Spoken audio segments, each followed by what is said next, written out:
So this week's video is a GM quick tip. That needs some music. GM quick tip.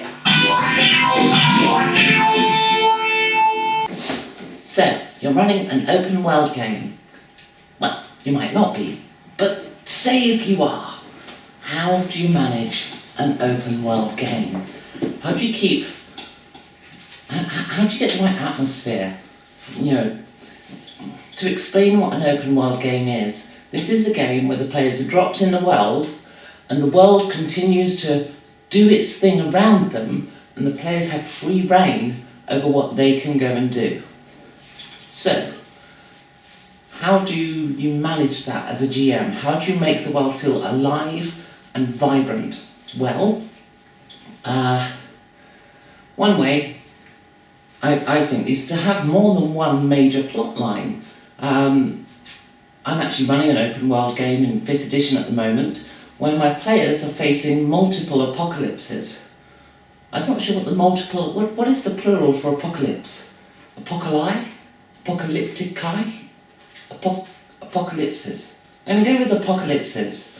So there's several of them unfolding at once and the players can go and deal with whichever one they please. Some of them will wait until they get there and not evolve, but they'll go through various processes first. Meanwhile, other power forces are moving around the world at the same time. I have the whole world mapped out, I know who all the major powers are and what those major powers are doing. And any significant NPC who they meet or who is involved in one of the plot lines, I keep track of them. And I do that with this document. It's 2 pages. It simply lists all of the major powers and all of the significant NPCs that the players have had or are likely to have interactions with. And then between each session, I just update what they're doing. So, for example, the orcs. Now my orcs are in the underworld, or were in the underworld, but they got displaced by a Dracolich. Fighting a bitter war against the Dark Elves in an effort to establish a new home in the Underdark. So, if the players are to go into the Underdark in our next session, they'll find the orcs and the Dark Elves fighting a bitter war. They might well, in fact most likely will, go down into the middle of it, wherever it is that they happen to go into it.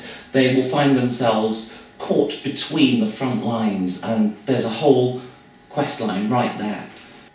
The Dark Elves recaptured the Broken Staff and the Iliad, have the monk working to bring about the sounding, so that will of course make absolutely no sense to any of you. These all relate to things that have happened in the campaign. There's been some interaction with the Dark Elves already.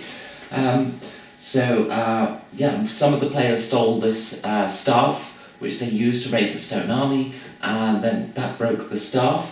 They are intending to use bits of that staff to create a phylactery to trap the soul of a dragon god.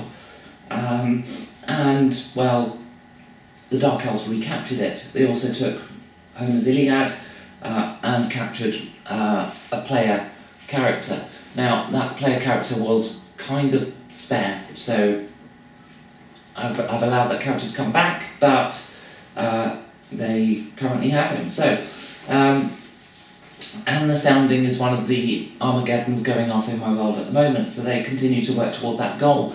That one's kind of waiting for player attention, although I might make something, or I have, in the process of the campaign, although the players haven't paid it much attention, I have made certain elements of that unfold around them. The ghosts of the Atlanteans, so the players rose Atlantis from the depths of the ocean, so they are now living and corporeal because the players kind of did that. They pledge allegiance to the old pharaoh and the brawlers, who my players are called the brawlers. They bring an army to the known world, spearheaded by a hydra, marching on run, and are nearly there. So, every session I update these as to what each character, an army and force in the world is doing. So, the world evolves and changes around the players, irrespective of their actions. Now, the players have had influence on this, significant influence. For example, the Red Dragons defeated Asta, Lord of the Green Dragons, defeated the Black Dragon, deceased, and the list goes on.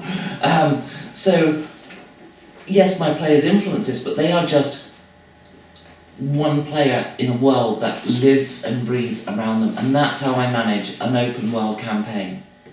Or in my case, an open several world campaign, because, hey, why not fly to the moon on the back of an eagle? Makes perfect sense, right?